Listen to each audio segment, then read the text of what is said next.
ইরানের একটি heavy water কেন্দ্র এবং পারমাণবিক কেন্দ্রে হামলা চালিয়েছে ইসরায়েল এবং যুক্তরাষ্ট্র। সে হামলা চালানোর উপর করা জবাব দেওয়ার জন্য তারা ইরান বলছে যে আগুন নিয়ে খেলা, তাদের সে করা জবাব দেওয়ার একটা অঙ্গীকার করেছে ইরান।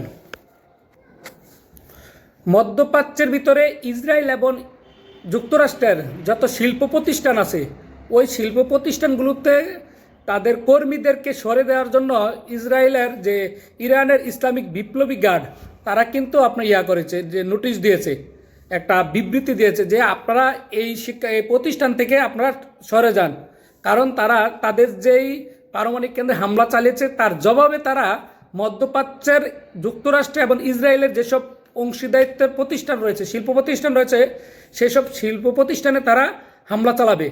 এজন্য কর্মীদেরকে সরে যাওয়ার জন্য বিবৃতি দিয়েছেন।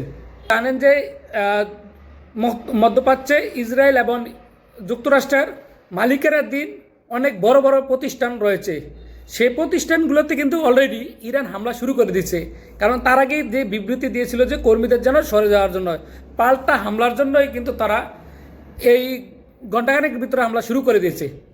এটা হলো সর্বশেষ, মানে একেবারে সতর্ক করে, কারণ তাদের পারমাণবিক কেন্দ্রে হামলা করছে ইসরায়েল যুক্তরাষ্ট্র।